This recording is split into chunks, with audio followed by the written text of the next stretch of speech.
G20 summit की शुरुआत हो गई आज से। उस पर प्रधानमंत्री मोदी का जो तरह से देश की पहचान वाला जो नेतृत्व होता है, उसमें भारत आ गया। अभी जो बीते दिनों भारत इंडिया की चर्चा हुई, इसके अलग मायने एक तरह से देखे जा रहे हैं। देखिए, सवाल ये नहीं है कि उन्होंने भारत लिखा, क्योंकि ये तो संविधान हमारा कहता है इंडिया दैट इज भारत। जो इंडिया गठबंधन बना उसने लिखा जुड़ेगा भारत, जीतेगा इंडिया।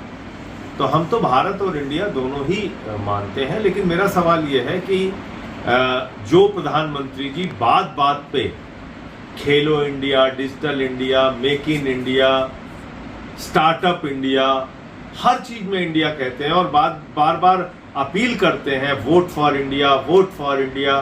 आप मुझे बताइए, वो प्रधानमंत्री अब कह रहे हैं कि साहब हम इंडिया का नाम बदल के भारत कर देंगे, इसलिए कि इंडिया के नाम से गठबंधन बन गया।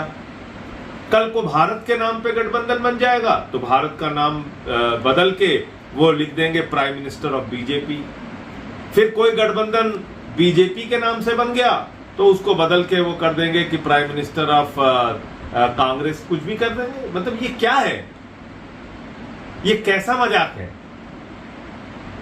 आपके पासपोर्ट के ऊपर लिखा रहता है रिपब्लिक ऑफ इंडिया, आपके नोट के ऊपर लिखा रहता है reserve bank of India. IIM हो, IIT हो, एम्स हो, इसरो हो, कहीं इंडिया है कहीं इंडियन है, सब आप बदल दोगे। भारत छोड़ो आंदोलन जब हमारे स्वतंत्रता संग्राम सेनानियों ने नारा दिया तो कहा क्विट इंडिया मूवमेंट, भारत छोड़ो आंदोलन। ये कौन सा मतलब मेरी ये नहीं समझ में आ रहा है कि आप देखिए, सुनिए हमारे आदरणीय प्रधानमंत्री जी को कि ये क्या खुद से बोलते थे। आप दूसरे किसी की बात छोड़ दीजिए, ये स्वयं क्या बोलते थे। प्रधानमंत्री जी का ये वीडियो है, क्या कहते थे, सुनिए आप। Vote for India, vote for India. भाइयों बहनों, मैं बोलता हूं, आप पीछे बोलना वोट फॉर इंडिया, बोलेंगे? आपको बोलना है वोट फॉर इंडिया, बोलेंगे? वंशवाद से मुक्ति के लिए। देखिए आप, vote for India, vote for India, ये तो प्रधानमंत्री जी खुद कहते थे। तो अब इसलिए कि इंडिया गठबंधन बन गया उससे इतना ज्यादा डरे हुए, और कल के परिणाम और हैरान करने वाले हैं। इनको और डर पैदा इनके मन में हो जाएगा। कल चुनाव की मैं पूछने वाला था कि कल बाई इलेक्शन के परिणाम आए और 7 में से 4 सीटें जो इंडिया घटक दल हैं उन्होंने जीत हासिल की। देखिए, ये एक बड़ा संकेत इस बात का है कि दल बदलू लोगों को इस बार जनता जो है वो सबक सिखाने के लिए तैयार है। आप उत्तर प्रदेश का उदाहरण लेकर देखिए, वहां पर समाजवादी पार्टी को 1,24,000 वोट मिला और भारतीय जनता पार्टी एनडीए का गठबंधन जो था, जिसमें कि राजभर जी की पार्टी उनके सहयोग में थी, निषाद पार्टी उनके सहयोग में थी, अपना दल उनके सहयोग में थी, महान दल उनके सहयोग में थी, ये सारी पार्टियां मिलकर प्रचार कर रही थी। उत्तर प्रदेश के मंत्री गांव-गांव में लगे हुए थे प्रचार में।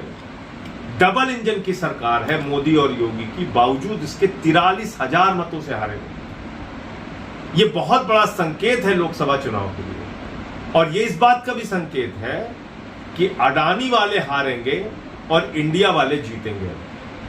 जो इंडिया के साथ खड़े हैं वो जीतेंगे, जो अडानी के साथ खड़े हैं वो हारेंगे। ये इस बात का भी संकेत है। एक दूसरा मुद्दा है, चंद्रबाबू नायडू की गिरफ्तारी हुई एक करप्शन केस में, सुबह में गिरफ्तार किया गया।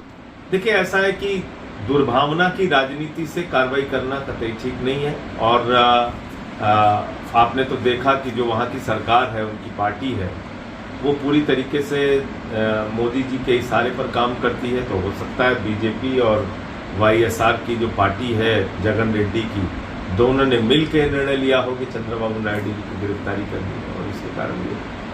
जी, प्रधानमंत्री मोदी ने G20 समिट के दौरान अपने संबोधन में कहा कि सबका साथ, सबका विकास, सबके प्रयास से ही हम सभी देशों को ग्लोबली आगे लेके जा सकते हैं और जो ट्रस्ट डेफिसिट है उसे खत्म कर सकते हैं। तो देखिए, सबका साथ सबका विकास तो होना ही चाहिए, लेकिन मणिपुर से क्या संदेश देते हैं जब आप 4 महीने तक भारत के प्रधानमंत्री मणिपुर की हिंसा पर नहीं बोलेंगे? तो ये सबका साथ सबका विकास तो है नहीं। अगर नूह की, मेवात की हिंसा पर देश के प्रधानमंत्री खामोश रहेंगे तो ये सबका साथ सबका विकास तो है नहीं।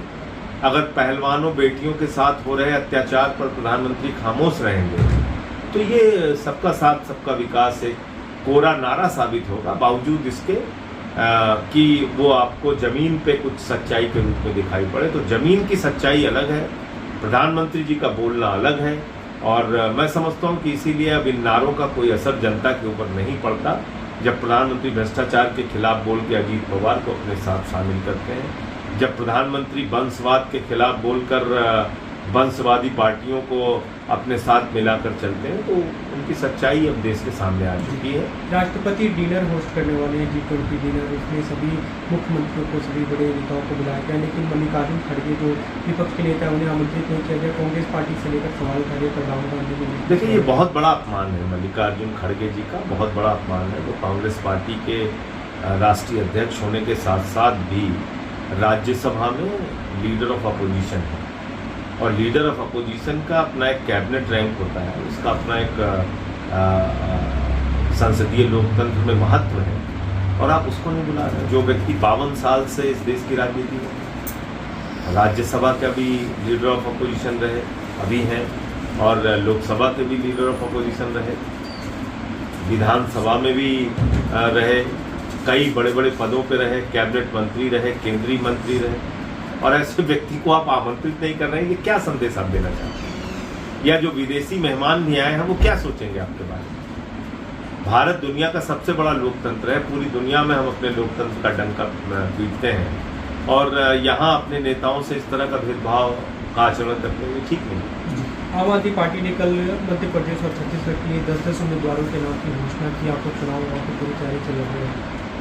हाँ, निश्चित रूप से पिछले दिनों हमारे दिल्ली के मुख्यमंत्री और पार्टी के राष्ट्रीय अध्यक्ष केजरीवाल जी भी दोनों राज्यों में प्रचार के लिए गए थे, और राजस्थान में भी प्रचार के लिए गए थे, और अभी इसकी शुरुआत हुई है। 10-10 सीटों पे हमने उम्मीदवार की घोषणा की है, और आगे जैसे जैसे नाम फाइनल होते जाएंगे अनाउंस होंगे। अकेले आम आदमी पार्टी चुनाव लड़ेगी सभी राज्यों में?